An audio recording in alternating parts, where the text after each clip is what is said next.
Hi, everyone, and welcome to the Tech Bootcamp podcast. And we have some really cool guests and a really cool co-host today. So let me begin with our guest. We have one of my Italian brothers who's actually living in Poland, Giulio Lacobellis, who's joining us today. He's one of the folks that we've been really excited to get onto this podcast. So Giulio, say hi to the folks.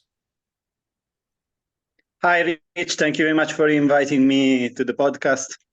I have a story to share, so let's start. All right, and as exciting it is to have Giulio on the podcast, I'm even more excited to have one of our favorite friends here on the podcast. Actually, one of our earliest guests, who's a fellow Long Islander, Emma Pikulis. How are you, Emma? How are you, Emma? Boy, I'm stuttering. It's a mess. I'm a mess today, guys. But Emma, how are you?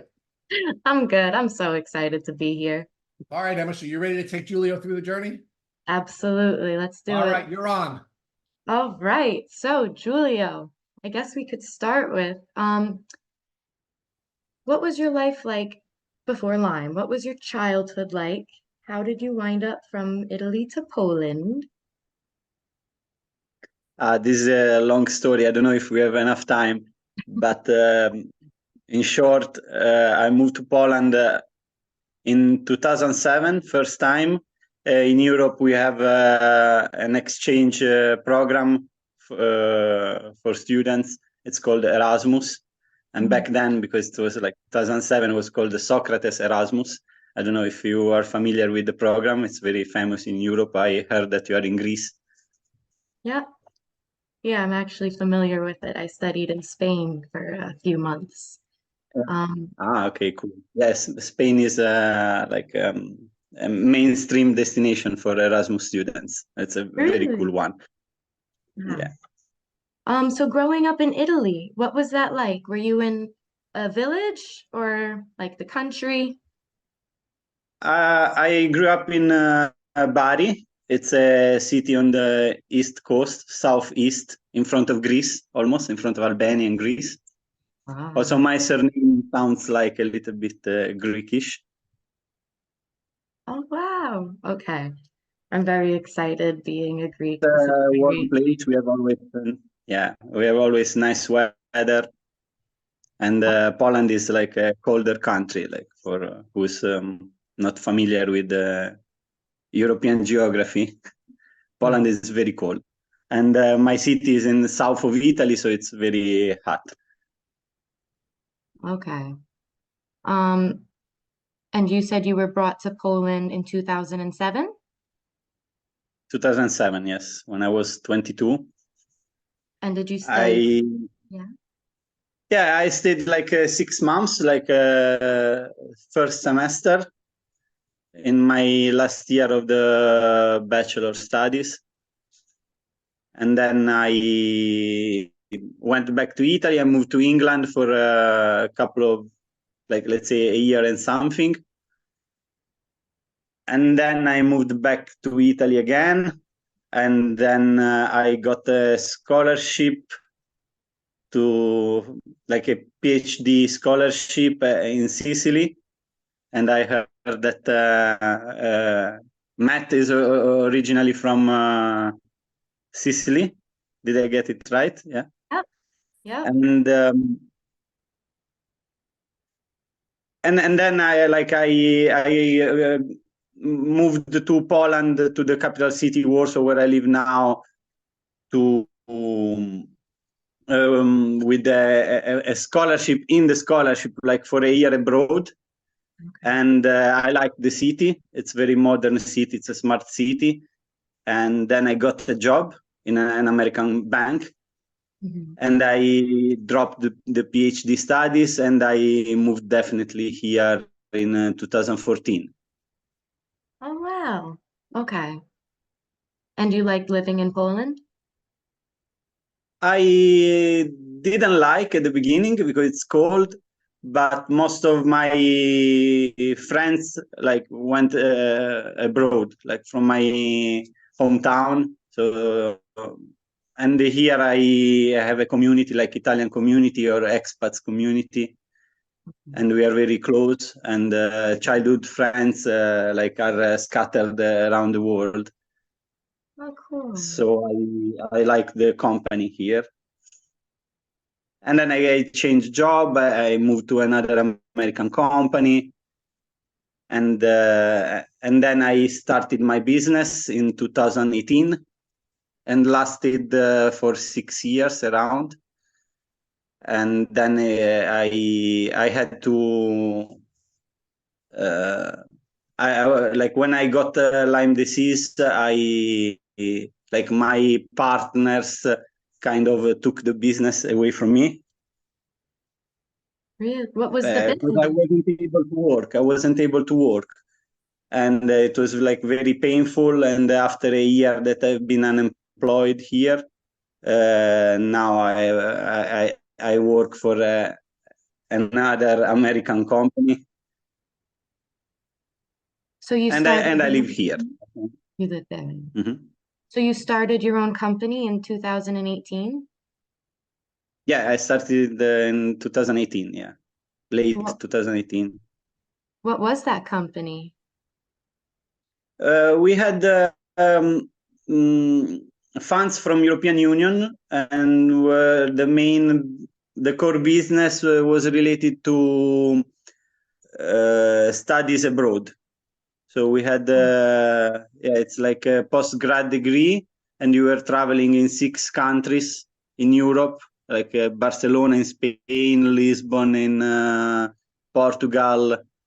Then we had Colchester in England. Of course, Italy, we had 2 or 3 cities, and then we had Poland, Belgium, Berlin, and then we were thinking to extend it to Malta. And it's called like European Studies, and Yeah. we were taking students all around Europe. And Okay. also we had research projects and conferences, Wow. personal development, professional development also was in the program. So a kind of Erasmus, but in a bigger scale. Erasmus Wow. at scale. Yeah. And now what was your how old were you when you started the company? So 2000. Here it's like it's almost midnight, so I don't know with the arithmetics. I was like 32, 33. Okay. All right. Yeah. And now what was your social life like then? I was going out a lot, like especially before starting the business, when I worked in this couple of corporations. I was going out a lot. Yeah, there was no work from home back then because it was before COVID, Yeah. and also Poland has a reputation that has very good drinks. And when you are young and you have a lot of friends, that you work together, you are abroad, and also here was much cheaper life compared to Italy or even Greece or United States.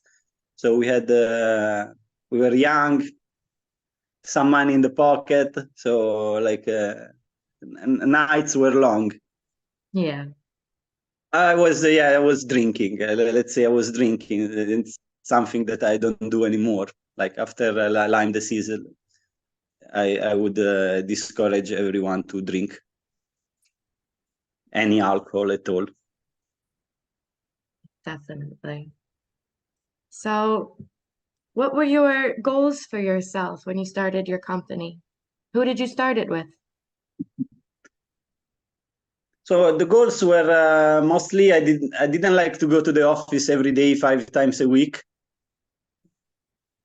and also I wanted to earn money in a different currency. Mhm. I wanted to earn euros or dollars were also okay. And it was a successful business. Also pretty stable because mostly like 90% about was financed by European funds. Okay. Wow. So I was very ambitious. I wanted to earn more and I wanted to have more free time. And I achieve these goals until I got Lyme disease. I got COVID, and after a month, I got Lyme disease. Really? Oh God.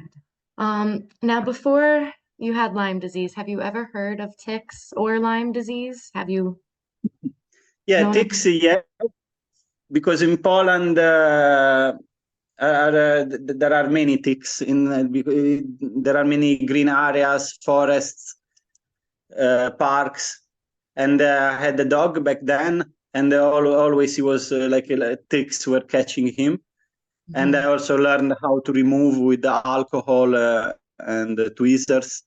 mhm.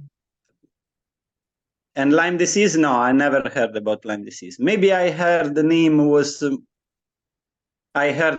somewhere, but I didn't know what it was. Yeah. And now you've always lived in Warsaw when you moved to Poland? Yes, yes. When I moved to Poland, I always lived in Warsaw. Like when I was studying, I was on the west part of Poland, bordering with Germany.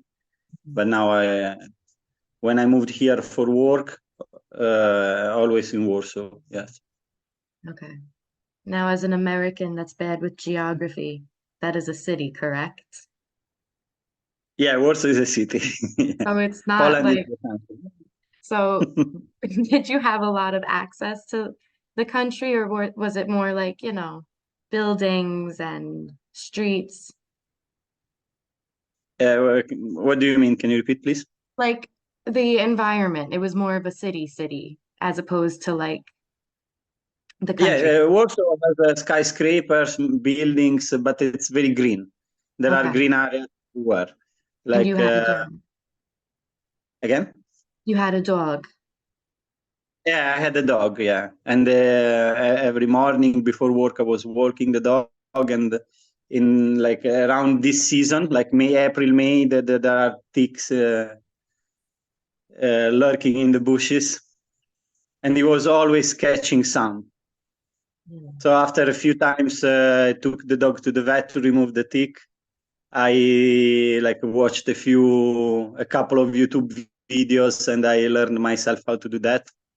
I was pretty scared first time he catch the tick because the head was totally inside his under the skin and in the fur, and looked like the tick wanted to go into the dog, Yeah. and it started to be bigger and bigger because they suck blood, and they become fat. And it was scary. First time I saw a tick on my dog's neck, it was very scary. Yeah, it's that they're creepy. They're creepy little things. Yeah. So now, what was what were your first symptoms like? What was it like getting Lyme disease, the onset? Before there, like I didn't get Lyme disease in Warsaw. Like like between symptoms and this part of my life, there is like a small story I would like to tell. So there was like 2 years around of lockdown. So we Mhm. were buried at home. We couldn't go anywhere. In Poland Mhm. was easy because you could go out in the green area, so even without a face mask. Mhm. But when the lockdown was lifted in May 2021, if I'm not wrong. Um, I met a lot of people. People were in the street. Everyone was happy to be able to go out again. And I met new friends, and they invited me for a kayak trip on a river that is called Bug. I don't know the name in English, but in Polish is Bug. It's a river that goes across Poland and Ukraine. Mhm. And during this trip, that they didn't tell me that it would have been 5 days and paddling for 250 kilometers. I thought it was just we go there, we camp, we eat sausages, we drink beer, and then we paddle a little bit every day. No, it was like 50 kilometers a day. And I remember that at some point it was raining. It was like also a little bit cold, and someone fell from a kayak, and the kayak went upside down, and we had to connect all the kayaks as a chain. And I was the last one, and I was holding the roots of a tree by the river, and many spiders started crawling on me.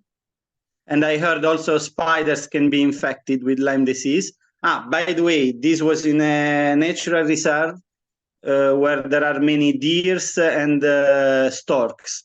Okay. And also I read, like, when I got some knowledge of the disease, I got to know that the storks and deers they are infected. They don't have symptoms, but they are infected. So if a spider or a tick bites a deer or a stork, gets infected, then the tick or the spider or any insect, but most of the time is a black small tick that sucks your blood, and then they like vomit some of their liquids, fluids in your bloodstream. You get infected very fast, but symptoms don't appear before a few months. So in this kayak trip, I believe I was infected by a spider or a tick. I didn't find any tick on me, but I had some little mark on my left ankle. But I believe that also might have been a spider. And also, like, this happened the second day of this trip, I think. And I didn't have symptoms. And I didn't have, and also I don't, like, we were paddling, drinking, sleeping in the tent. So it's very blurry memory for me. It was hard physically, so I was distracted by other things. And I had some scratches on the legs, but I didn't see the typical rings when an infected tick bites you. I saw, like, I Googled images that there are like 2 rings, like around the bite or something like this. I'm not a doctor, but I recall this. But I didn't have anything like that on my legs. Okay. And so how long after this trip did you start having symptoms? So this trip was end of May, so exactly 3 years ago. And I started having symptoms in August. I went to visit my parents in Italy. It was like around 40 degrees Celsius. I don't know, like in your metric system, in your like how many degrees Fahrenheit are, but very hot. Yeah, hot. And I was like apathetic. I didn't want to go out. I didn't want to go to the beach. I didn't want to meet friends. I didn't want to do anything. So, like, my brain was like impaired. Like there was a glitch.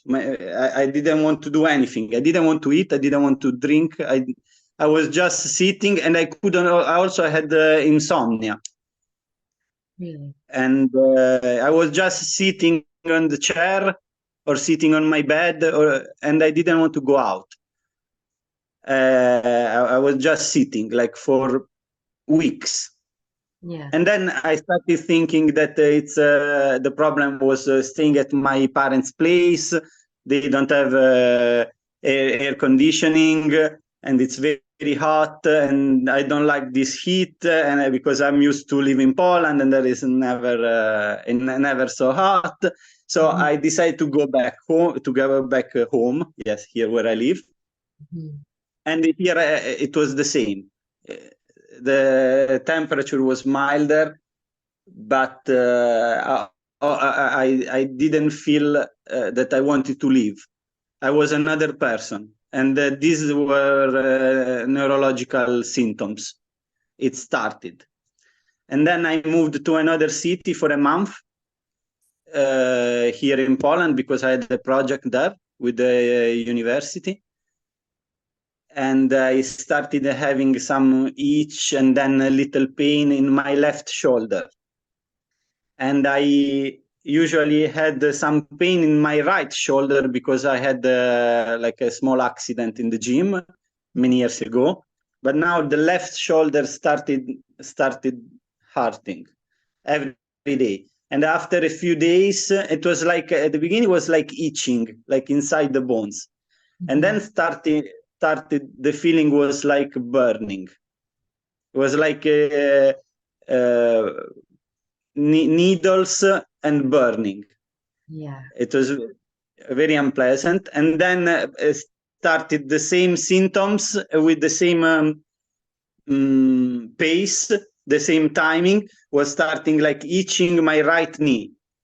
And then I woke up a day, my right knee was like double bigger, was like so swollen that I got scared. I went to the hospital. Like this is not an English speaking country, so to find a doctor that speaks English, it's like a little bit more difficult. And the doctor starting the visiting me and asking me questions, and he didn't have an answer. He said it's not an injury, it's an infection, maybe it's something that I cannot diagnose anything. I had the blood works done the day after, and my inflammation levels were like huge. And not very kind doctor that read me the results said it might be AIDS or cancer. A very good diagnosis. Thank you very much. So I'm dead or dead. And Oh my God. and then started my left ankle, and I had like joints like asymmetrical joint. Like I had the left shoulder, right knee, left ankle, and then started my left wrist. And I was like in a month, I felt like paralyzed. The only thing that could make me feel better were hot showers. And I spent even hours under the shower because it was the only thing that unblocked my joints. Yeah. Yeah. Then I finished this project in the city. I went back to Warsaw, and every day I was going to a different doctor, or I tested for AIDS, for syphilis, genetical.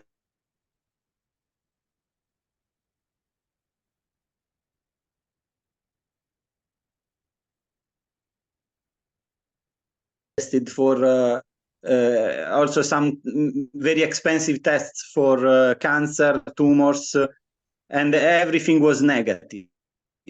But inflammation levels were higher and higher and higher. And this was very scary, very, very scary. Now, how was it working as you were just getting sicker?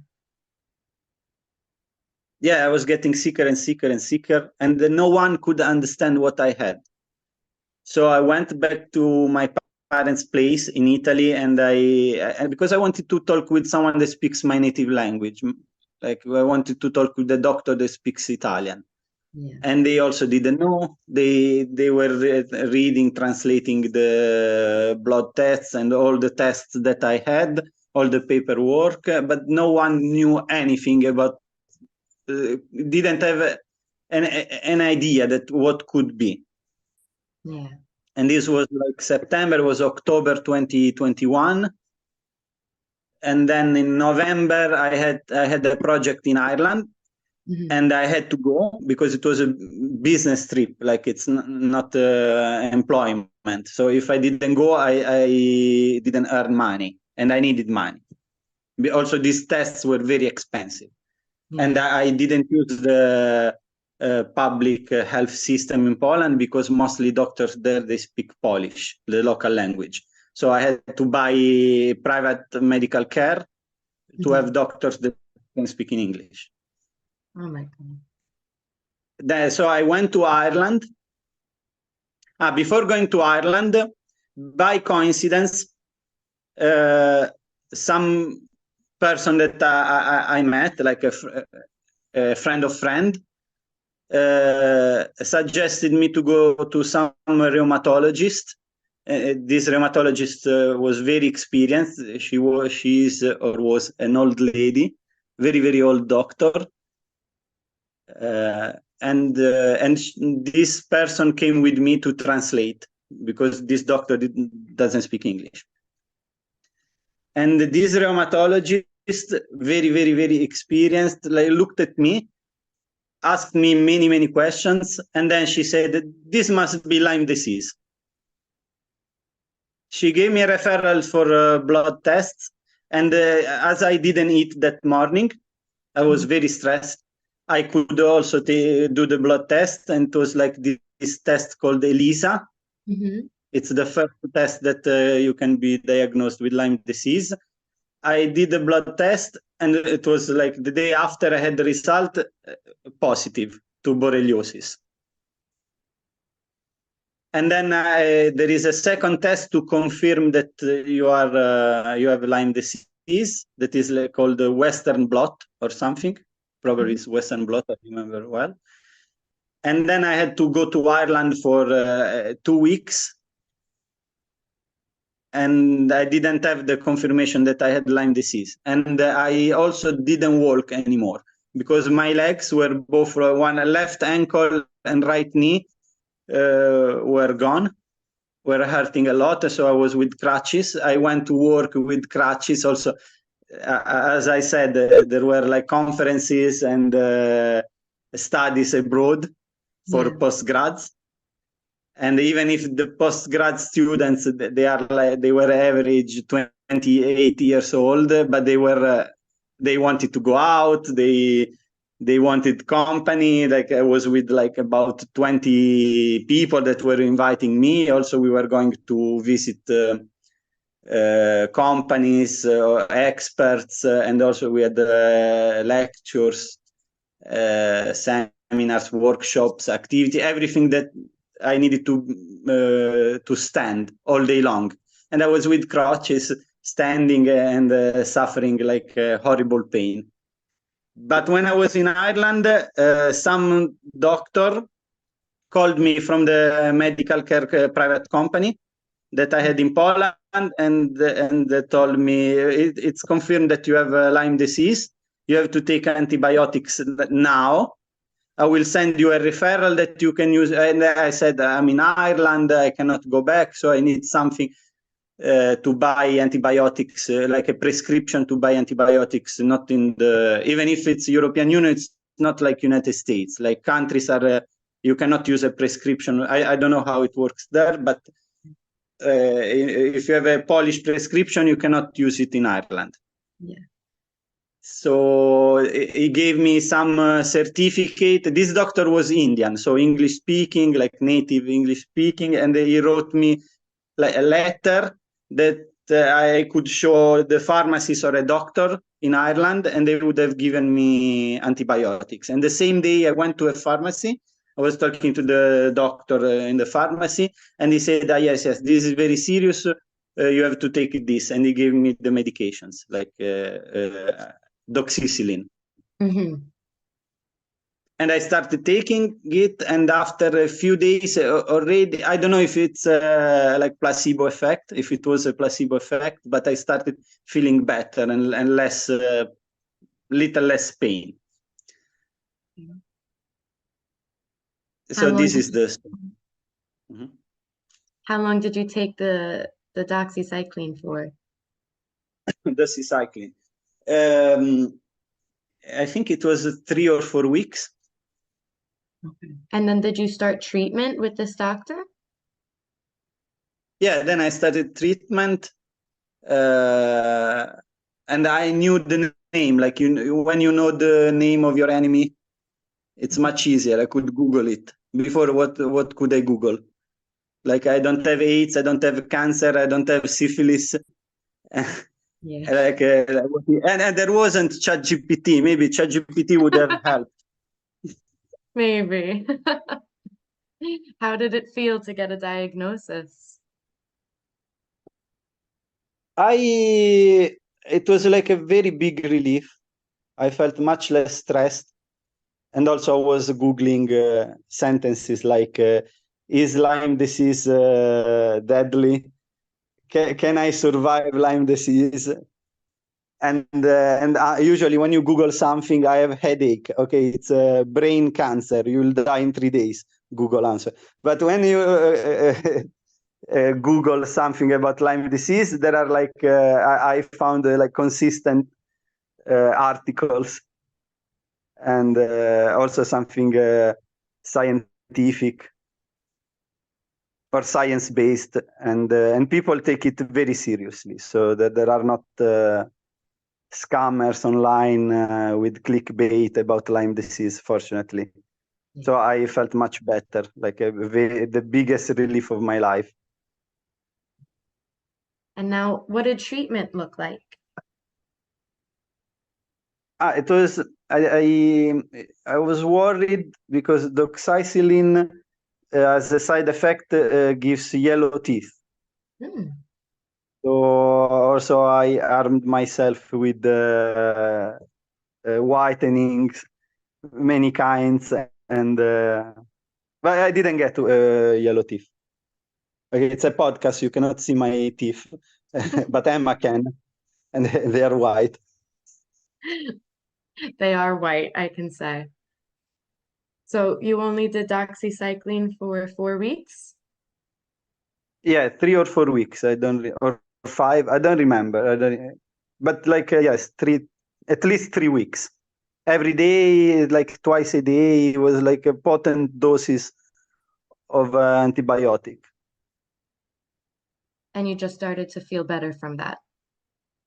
I started to feel better. I don't know if it's a placebo effect, but yeah. Did you But take, pain started to fade. Not that it went away after. It went away after. Like I still have it. yeah. After 3 years, but it's little. It's not a lot. It's like I can suffer this sometimes when I catch a cold, or if I'm stressed because of work, or I don't know, I exaggerate going to the gym. I feel the a little of that pain in my joints, and they were the affected joints. Yeah. And now, did you do anything after those 3, 4 weeks of doxycycline for treatment? Yeah, yeah, it changed my life because I was pretty much very, very, very skeptical person. Mhm. So I didn't believe in in God. I considered myself an atheist. I wasn't a spiritual person, and meditation was like BS. And psychology also, it's manipulators that want your money. But after that, I talked with a psychologist because I went through a lot. I started using meditation apps. Mhm. I have one that is the best one. It's a free one. I don't know if I can say the name of the app. It's a free advertising, but they are very good because they give a 1 year for free. But I tried like many of them, the most famous. And meditation about when you meditate on your pain, you concentrate your focus on your pain, and you remove the psychological part of the pain. It's much less. And when I was suffering Lyme disease pain, it helped me. But Yeah. few months before, it was like total nonsense meditation, but it works. If you give me a paper to sign it, I can sign it. Oh, wow. And supplements, I used to take only supplements like when you go to the gym that you want to look more pumped, like creatine and etc. But now every day since then I take many supplements. Magnesium first of all, vitamin D, collagen. Sometimes when collagen helped me a lot. So this is a low cost treatment like magnesium. Everyone has a magnesium deficit. Like we never get enough magnesium. And yeah, I tried many. I have a list of supplements. I also talked with the dietologist, and but this dietologist didn't give me big hints about what to take. So I reading online. I have my own recipe. So like lots of supplements. And one more remedy for swollen joints. It's is eye spray. Like a friend of mine that always has tendonitis because of sport or running, tennis, etc. Told me that eye spray is a very big relief and also cures the inflammation in the tendons. I started eye spraying my joints, like affected joints, and it helps a lot. And a bottle of eye spray costs, I don't know, $2. Okay. Wow. Magnesium costs, it's cheap supplement. And now, did I read too that you did hyperthermia? did I? Can you repeat, Mhm. please? There was a little bit of, was lagging a little bit. Did I read that you did hyperthermia? What is hyperthermia? I thought I maybe I looked at something else. I thought you did uh when you raise your body temperature. How? Like a sauna? Yes, kind of, but the hyperthermia, I guess. Oh, no, it's not. I've never tried. But yeah, sauna, steam bath, hot showers.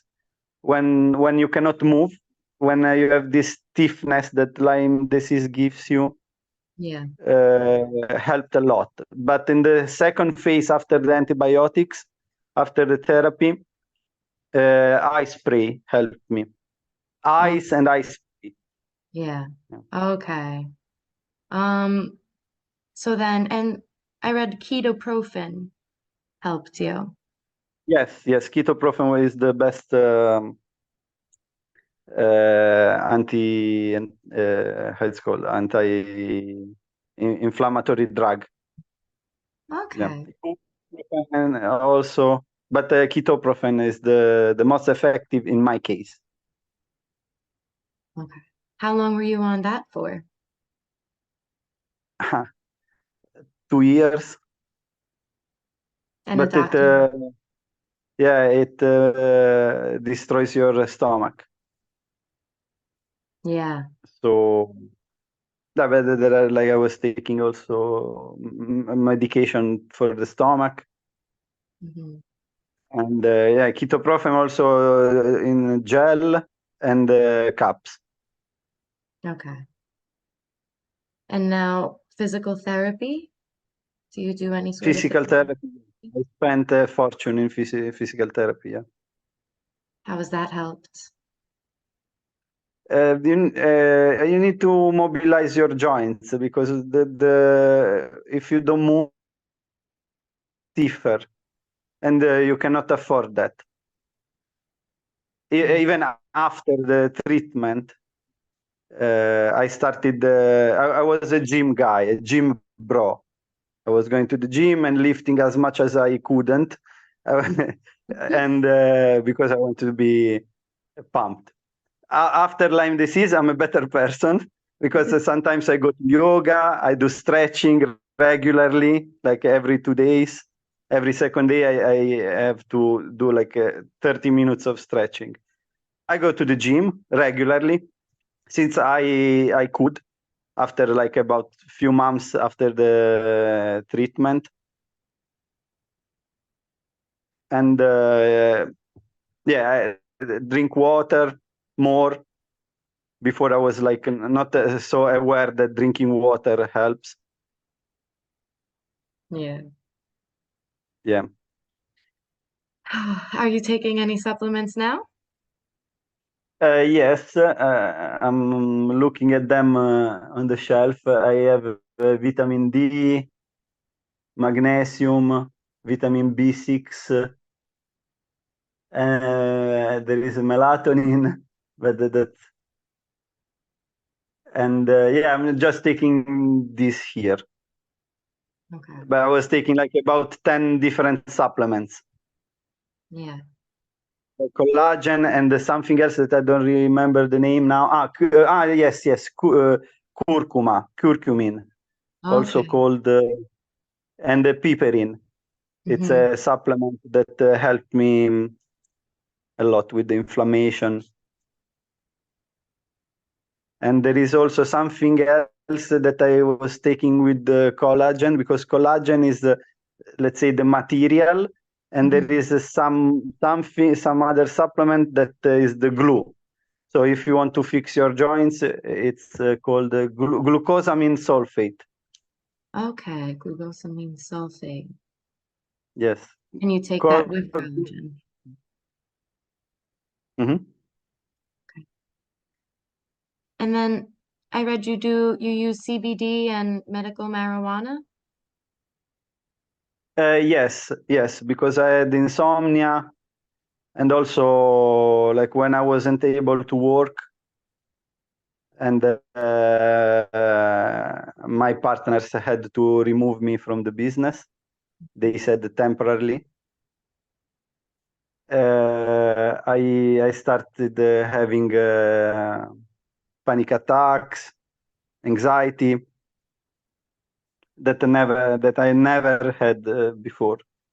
And yeah, and when they legalized in Poland medical marijuana, CBD, I tried, and it helped me a lot with the insomnia mostly, and with the nerves, like with the Anxiety. anxiety. Yeah, better to not exaggerate, because then it works lesser and lesser and lesser until it doesn't work anymore. Or also you can feel dizzy in the morning. Especially like I didn't take drugs before, like drugs that I'm not a user. I was mostly a drinker when I was young. Hmm. I was scared like first times from the effects. But then yes, medical marijuana, CBD, they helped with those symptoms. Okay. And I see I don't you. know if they are neuroborreliosis or they were just hard life that Lyme disease gives you. But What was that? um, like I said, I don't know if like I had anxiety and insomnia because of neurological symptoms, or because of a hard life that comes with Lyme disease, Yes. Yes, I or understand you. both. Yeah. Yeah, exactly. Oh God, yeah. Ah. And now I see that you're researching stem cells. Do you think that's something you'll do in the future? Yes, I contacted a few clinics in Mexico, Colombia, and Turkey. Colombia is very expensive. I didn't expect that. Mexico surprisingly was cheaper, and Turkey, that is closer to me and to you. Mhm. It looks okay. Also, Turkish doctors have a good reputation. Also, service in Turkey has a good reputation, and I'm investigating this. But I feel I don't know. Now I have an office job. I sit 8, 9, 10 hours a day. I work in IT now, so I'm considering I'm considering to improve further my health, but I'm satisfied like with what I achieved in these 3 years, because I was paralyzed in bed. I lost the job. I lost everything, and now I have a job and I have like a normal life. I also go to the gym. I bike sometimes, Yeah. but No, I'm weaker. Like I see it. I'm not 100%. I came back and 90%. mhm. And I dedicated like 1 year only taking care of my Lyme disease. Or 1 year that I was unemployed. Yeah. It's difficult having to work with Lyme disease. No, it's better. Also, I work for a very good company. Mhm. They are health tech. I cannot say the name because it's advertisement, free advertisement. We don't do that. But it's a very good company, and they are very sensitive about people that have physical difficulties to go to work. Like no one knows that. Not my team knows that I have Lyme disease. So if Mhm. I don't feel good, suddenly they know why. Because sometimes I have how it's called in English, a flare up. Mhm. Sometimes I have a flare up and I have a pain in the wrist, pain in the joints, and I feel a little bit confused. Mhm. Yeah. How often do you have flare-ups? When I have when life is hard, it's stressful. So always, no, it's not true. I have a very calm life. Like if I exaggerate in the gym, like I spend like 2 hours in the gym after 10 hours at work, and then friends take me out and I walk and I do too many things in within the 24 hours. Mhm. The day after or in the night, I might have a flare up. I think it's not regular. Let's say that I had a few in the last year that I consider myself like I recovered from the disease. The last year I had like let's say 10, so every month and something, every Yeah. 5 weeks, Yeah. but very small episodes. Okay. And what did you learn about yourself in this journey? I learned many things. Like I don't want to go too spiritual in this, but I think I grew up faster. I am calmer. Mhm. I don't get irritated as I very easily as before. Mhm. I don't get angry very almost ever. Like I'm calmer and I'm more open. Like I earn the points in openness. Like I accept people as they are, and I accept help. I was never asking for help because like I was feeling like when you're a young man, you feel invincible. You want to break everything Yeah. to make your way through difficulties. Now I'm open. I accept. Also, I if someone is suffering, I perceive it. I became more sensitive. I Mhm. perceive if someone more empathetic.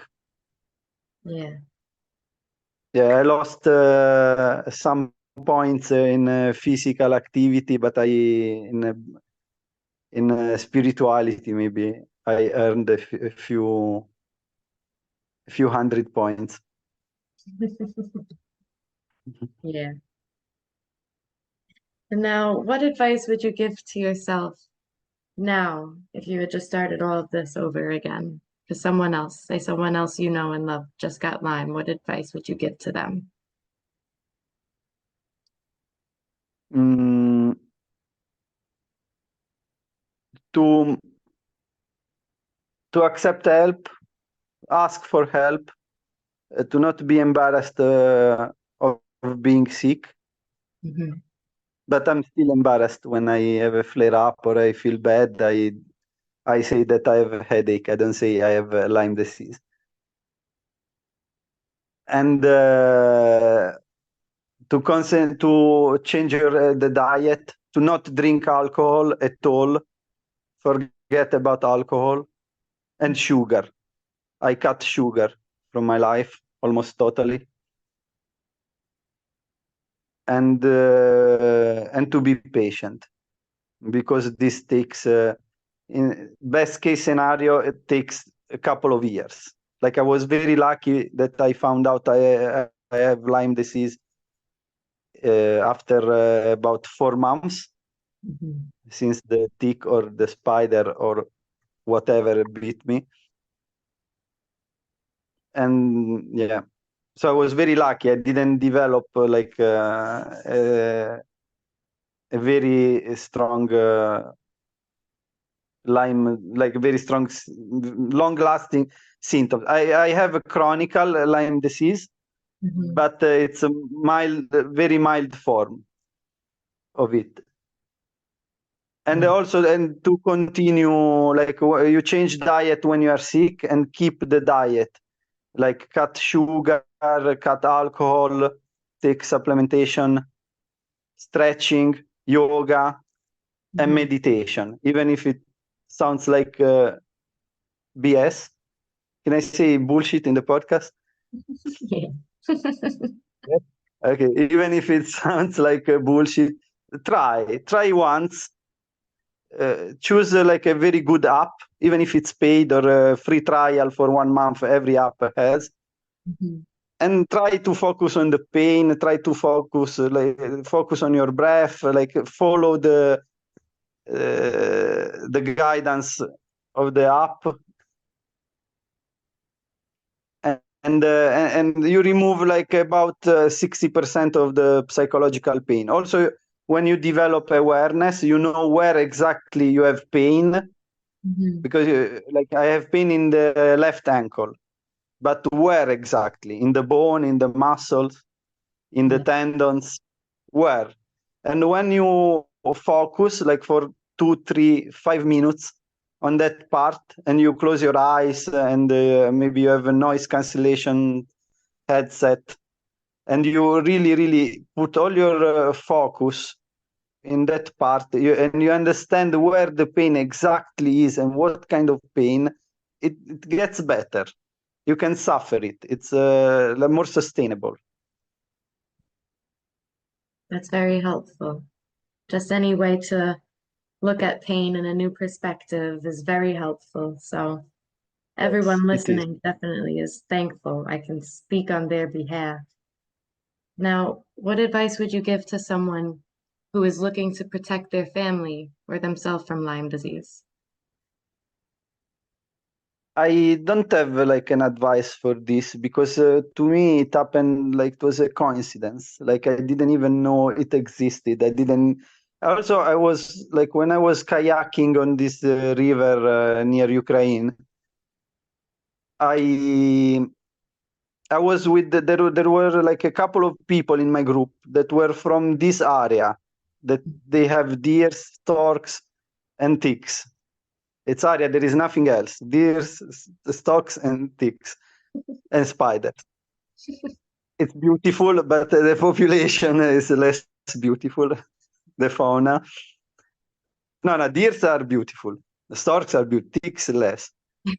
Uh, and it happened to me, like, to protect yourself, like don't go for a kayak trip and don't paddle for 250 kilometers. I, I don't have big advice, because to me it happened, like it was casual, just happened. It's not like it didn't happen in a park near my building, or I don't know, in some area that I go often. Like it happened like in a natural reserve. Yeah, I think that's important even just to know that for everyone listening, that It just happens. Sometimes you can't protect yourself. It just happens. So Yeah, it just happens. exactly. And now if you had found a tick biting you, what would you do? I would run to the pharmacy and buy antibiotics. Yeah, Like run. yeah, definitely Now makes I sense. know the medication to take. Doxycycline. Can you repeat it? Because I never Doxy. knew how to. That's what Doxy? doxycycline. Doxycycline. Okay. Because I Perfect. was reading in my head like a mix of Italian and I don't know, Yeah, it must be difficult doxycycline. too, juggling three languages. Yeah. Now, for the rest of our listeners, if you had three free or low-cost treatment options, what would they be? Supplements. Only three. I have four. Okay. Supplement. Mm, Stretching or yoga, Mhm. meditation, and eye spray. There are Nice. four. Okay. Eye Perfect. spray is less important than the. So, Still important. Giulio, it's not a surprise that an Italian would want to speak, not just give three answers, but speak more and give four answers. It's good to Yeah. know So that yeah. our brothers and sisters from Italy are just as talkative as the Italian Americans are. Yeah. Yeah. Yeah. Yeah. Level of verbosity is huge. We talk a Yes. lot. So, Giulio, I can't thank you for taking so much time out of your late evening schedule to speak with me and Emma, and thank you, Emma, for doing such a great job. This was really a beautiful interview. I know folks in our community are really going to benefit from hearing your great questions, Emma, and your great answers, Giulio. So I want to thank both of you for joining us here at Tick Boot Camp, and I want to thank both of you for the advocacy you're doing on behalf of people in both the European and American communities. Thank you Thank you, all. Rich. Thank you, Emma. Thank you all. Seriously, thank you both.